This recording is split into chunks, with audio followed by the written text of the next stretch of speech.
பிரதமர் மோடி ராமேஸ்வரம் வரவுள்ளதை முன்னிட்டு மண்டபம் ஹெலிபேட் இறங்குதளத்தில் இருந்து ராமேஸ்வரம் கோவில் வரை பிரதமரின் தனிப்பிரிவு அதிகாரிகள் வாகன அணிவகுப்பு ஒத்திகையில் ஈடுபட்டுள்ளனர். இதுகுறித்த கூடுதல் விவரங்களோடு நேரலையில் இணைகிறார் எமது செய்தியாளர் பூபேஷ் சந்திரன். பூபேஷ் வணக்கம். அங்கு நாளை பிரதமர் வருகையொட்டி என்னென்ன ஏற்பாடுகள் செய்யப்பட்டிருக்கிறது பாதுகாப்பிற்காக, மேலும் என்னென்ன விதிமுறைகள் விடுக்கப்பட்டிருக்கிறது மக்களுக்கு?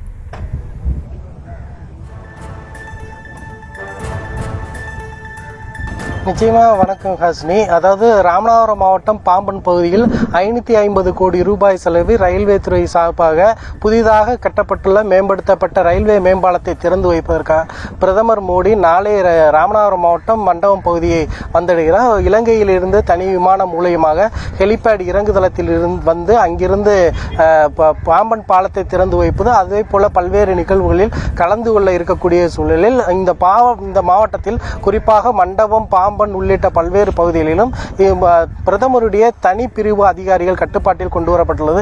இதனை அடுத்து இலங்கையிலிருந்து மண்டபம் ஹெலிபேடுக்கு வரக்கூடிய பிரதமர் மோடி அங்கிருந்து செல்லக்கூடிய பாம்பன், அதே போல ராமேஸ்வரம் கோவில், அதே போல அரங்கு நிகழ்வு நடக்கக்கூடிய அரங்கு உள்ளிட்ட பல்வேறு பகுதிகளுக்கு செல்லக்கூடிய அந்த நிகழ்விற்கான ஒத்திகையை பிரதமருடைய தனிப்பிரிவு அதிகாரிகள் தற்போது நடத்தி காட்டியிருக்கின்றனர். குறிப்பாக மண்டபம் ஹெலிபேடுக்கு வந்து இறங்கக்கூடிய அந்த பிரதமர் மோடியை வரவேற்று அங்கிருந்து சாலை மார்க்கமாக அழைத்து செல்லக்கூடிய அனைத்து ஏற்பாடுகளும் எவ்வாறு நடத்தப்படும், அதற்கு ஏற்படக்கூடிய பாதுகாப்பு ஏற்பாடுகள் என்னென்ன என்பது குறித்து அந்த பிரதமருடைய பாதுகாப்பு அதிகாரிகள் மேற்கொண்டிருக்கின்றனர். குறிப்பாக பார்த்தோமேனால் அந்த பிரதமர் செல்லக்கூடிய தனிப்பிரிவு அதிகாரிகளுடைய வாகனம், அதே போல 108 ஆம்புலன்ஸ், ஃபயர் சேஃப்டி வாகனம் உள்ளிட்ட பல்வேறு வாகனங்கள் அணிவகுத்து செல்லக்கூடிய அந்த காட்சிகள் நம்மால் பார்க்க முடிகிறது.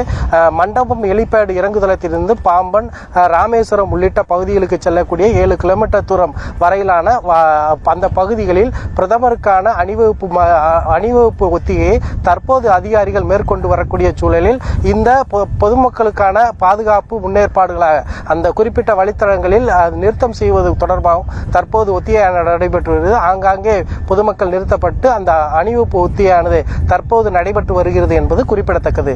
ஹாசினி,